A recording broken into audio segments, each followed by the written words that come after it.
Tere! Ma tahan natuke selles videos rääkida sellisel teemal nagu emotsionaalsed haavad ja traumad ja kuidas neid tervendada ja tervendada viisil, mis on terviklik, mis pakub ka tegelikku lahendust, tegelikku tervendust ja tegelikku muutust inimese elus. Ja ma räägin siin just teraapia kontekstis sel teemal. Kõigepealt sellest, et mis on emotsionaalne haav või trauma. See on mingi sündmus, olukord, läbielamine, see on alati emotsionaalset laadi, see on alati seotud tunnetega, kus on toimunud midagi, mis on jäänud lahtiseks, mis on jäänud lõpetamata ja kus ei ole olnud mingit lahendust, mis on olnud vajalik. Ehk siis kui võtta inimese elu trauma, mida me kõik, me oleme mingil kujul kõik mingisuguse trauma või olukorra läbi elanud, mis ei ole saanud lahendust. Et kui võtta inimese seisukohast, siis see on midagi sellist, kus inimene koges midagi, mingi vajadus, mingi asi jäi rahuldamata või nägemata või teadvustamata sellisel viisil, et see lõi väga tugeva jälje jättis ja väga tugeva mõju selle inimese arengule, edasisele elule. Ja seal tekib alati mingisugune lõhestumine, mingisugune eraldumine. See on siis lõhestumine, eraldumine aspektist või osast inimesest, tema psüühikast, temas endas ja see lõhestumine jääb sinna, ehk siis ta jääb lahenduseta. Emotsionaalsed haavad ja traumad on alati emotsionaalset sorti, see tähendab, et ka tervenemine, nende tervendamine peab toimuma emotsionaalsel tasandil. See on töö tunnetega, töö emotsioonidega. Ma toon välja paar punkti, mis on väga olulised emotsionaalsete haavade, traumade lahendamisel. Nagu ma ütlesin, sel viisil, et nad ka päriselt looks muutust, lahendust ja et tekiks tervenemine sügaval tasandil. Selleks on kõigepealt vaja leida see algne sündmuskoht või olukord, kus see haav või trauma tekkis. Kus oli see olukord, kus on toimunud mingi väga suur muutus, ka lõhestumine inimese psüühikas. Kui see koht on leitud, siis seda kohta on vaja vaadata sügavuti.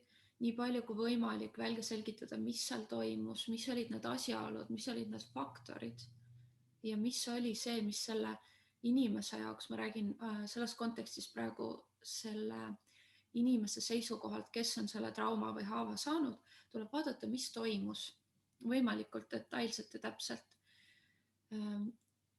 Väga oluline punkt on ka see, et on vaja seda toimunut ja seda, mis seal juhtus täpselt, kõik, mis seal toimus, seda valideerida. See tähendab seda, et seda on vaja tunnustada, seda on vaja märgata kui midagi, mis oli õige, mis päriselt toimus. Ehk siis tuleb võtta lähenemine, seisukoht või vaatenurk, kus kõik, mis toimus, oli õige, kõik, mis toimus selle inimese seisukohalt, oli see, kuidas tema seda koges, kuidas tema seda nägi. Ja sellel on alati mingid põhjused. See on hästi oluline, et see toimunu aktsepteerimine, see, mis toimus. Veel, mis on oluline, on alati selle toimunuga, nagu ma varem ütlesin, on tunded, emotsioonid seotud. Väga oluline on nende tunnete ja emotsioonide valideerimine, samamoodi nende tunnustamine. Ehk siis see, mis toimus, selle vastuvõtmine ja selle aktsepteerimine täielikult, mis iganes tunne see on, kas viha, kurbus, lootusetus, hirm,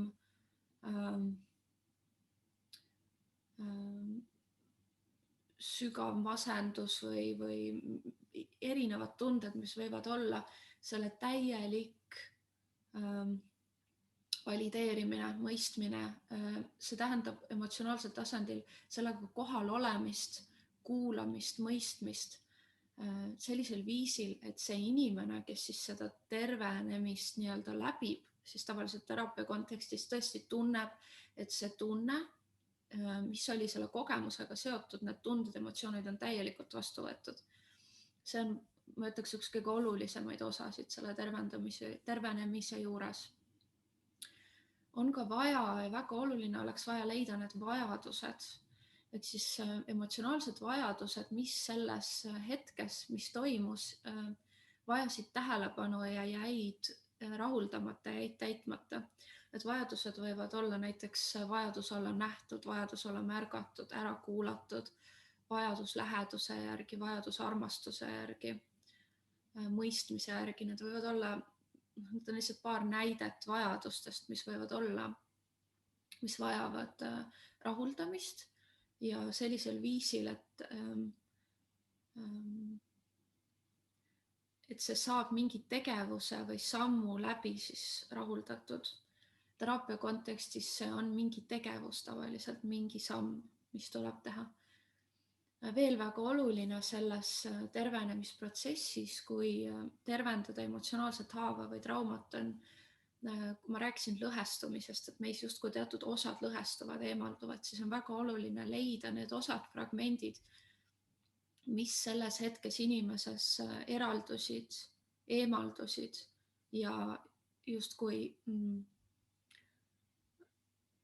eemaldusid meist kaugemale või mingil viisil said alla surutud, mis vajavad nüüd tähelepanu ja need osad on vaja teadvustada, tagasi tuua ja neid samamoodi valideerida, märgata, mõista ja samamoodi nende osade, meie psüühika erinevate osade tunded ja vajadused rahuldada, märgata, mis on see, mis on vaja selleks, et need osad, mis selles traumas, selles olukorras, raskes olukorras meist eraldusid, mida nemad vajavad selleks, et nad saaksid moodustada uuesti terviku, ehk siis tulla tagasi meie,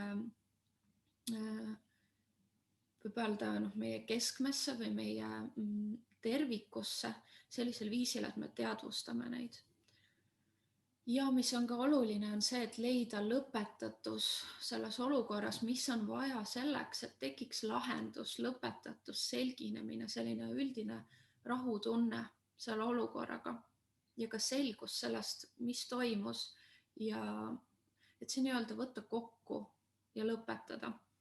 Need võivad olla teraapia kontekstis ja oleneb sellest traumast ja haavast väga erinevad asjad, mis see on, mis inimene vajab selles hetkes, et see lõpetatus luua. Need võivad olla väga erinevad asjad, aga oluline on see, et see, kes seda tervendust läbib ja kes selles teraapiaprotsessis on, et tema tunneb, et see on tema jaoks lõpetatud.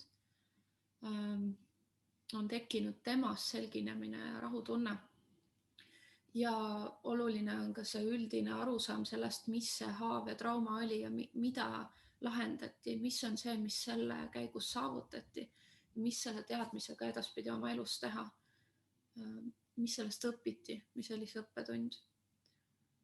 Need on need, ma võin öelda, kõige olulisemad sammud emotsionaalse haava trauma lahendamises. Ja igasugune emotsionaalne haav ja trauma, nagu ma ütlesin, on emotsionaalset laadi. See on alati mingid tunded, mida me kogesime ja